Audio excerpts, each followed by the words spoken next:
You work most days of your life. You owe money you haven't earned yet. Your sleep is interrupted by a glowing screen. Your food comes wrapped in plastic. And somewhere, quietly, you suspect things used to be simpler. For most of human history, none of this was true. For roughly 95% of the time, modern humans have existed on this planet. There were no jobs, no debts, no 9 to 5. So what actually happened? Did building civilization make human life better? Or did it make things worse? Start with the assumption baked into almost every history textbook. Agriculture appears, cities rise. And life gets steadily better from there. More food, more safety, more progress. It's a clean story. It's also, according to a growing body of archaeological and skeletal evidence, mostly wrong. At least for the people living through that transition. In the 1980s, anthropologist Jared Diamond examined skeletal remains from populations before and after the shift to farming, and called the agricultural revolution, bluntly, the worst mistake in the history of the human race. That's a strong claim. Here's the evidence behind it. Skeletons of early farmers, compared against the foragers who came before them, consistently show something startling. Farmers were shorter. Their bones reveal more evidence of malnutrition, more dental disease, more signs of infectious illness. A 1984 study analyzing remains from the eastern Mediterranean found that average height dropped by several inches after the shift to agriculture, and didn't fully recover for thousands of years. Why would farming, which produces far more calories per acre than hunting and gathering, leave people shorter and sicker?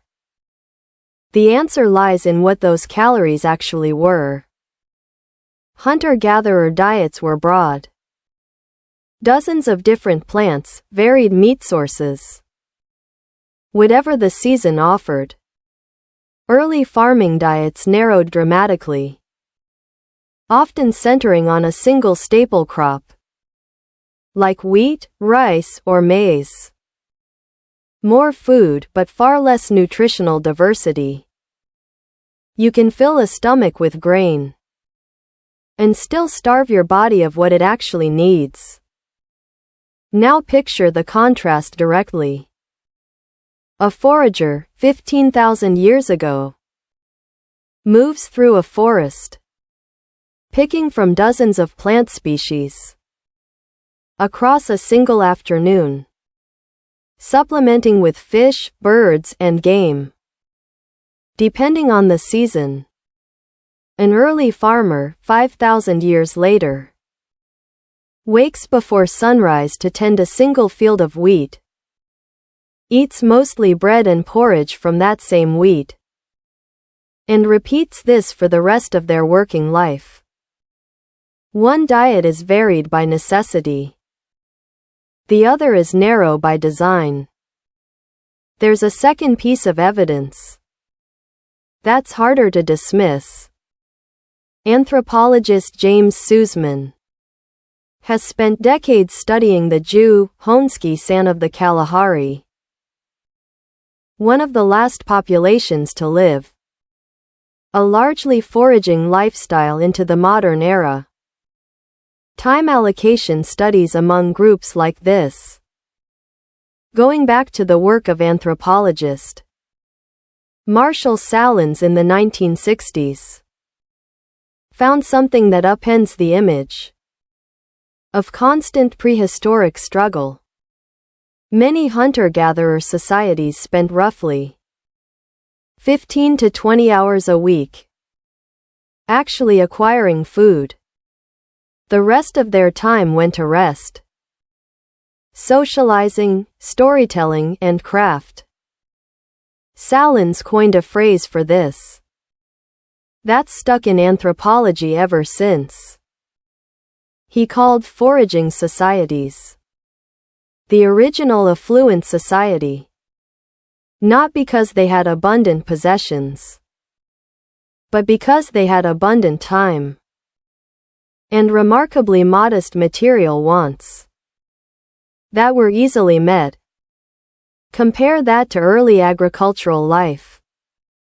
Farming a single plot of land demands relentless, repetitive labor.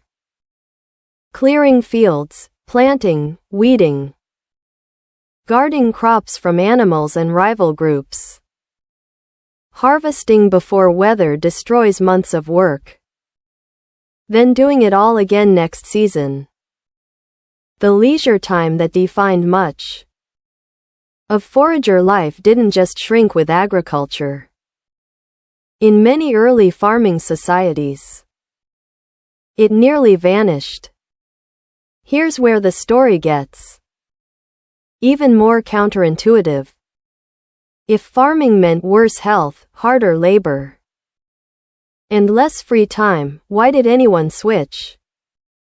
Archaeologist Brian Hayden has argued that agriculture likely wasn't adopted because foraging stopped working. In many regions, it was adopted because population density was already rising. Food surpluses created the conditions for storable wealth and status competition. And once some groups committed to farming, population grew fast enough that there was, quite literally, no way back. You can't ungrow a population that's already outpaced what foraging the land could support. That's the trap. Agriculture wasn't a single grand decision toward a better life. It was a slow, compounding lock-in, where each incremental step made the previous, more flexible lifestyle harder to return to, even as individual health and freedom quietly declined. Now, this isn't a story with a simple villain. Civilization brought things foraging life genuinely lacked: written language, mathematics, medicine that, eventually, dramatically reduced infant mortality. Population density made specialization possible. Without farming, there's no surplus to support full-time philosophers, engineers, or doctors. Many of the comforts you rely on today exist only because someone, somewhere, was freed from constantly searching for food.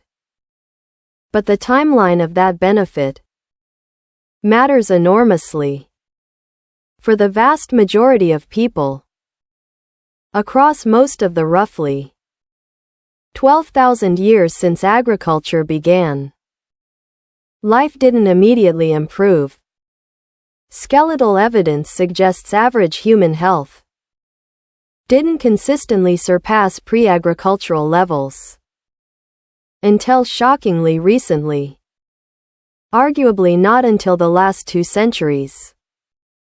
With the arrival of germ theory, vaccination, and modern public health. For thousands of years, civilization's benefits flowed disproportionately to a narrow elite, while the average person worked harder, ate worse, and lived in denser, more disease-prone conditions than their forager ancestors had. So what does this mean for you? Scrolling this on a device that exists entirely because of that long, difficult trade-off? It means the trade wasn't simple. And it isn't finished. You likely live longer and safer than almost any human in history. You also likely work more structured hours, owe more debt, and eat a less varied diet than a hunter-gatherer 15,000 years ago. Civilization didn't make life uniformly better or uniformly worse. It changed which problems you face, who bears the cost of progress, and how long that cost takes to pay off. You work most days of your life. You owe money you haven't earned yet. And somewhere back along an unbroken chain of choices. Some forced, some chosen. Some made by people who never lived to see the result. Your ancestors traded a harder kind of freedom for a different kind of difficulty. Whether that trade was worth it depends entirely on which century and which person you happen to be asking.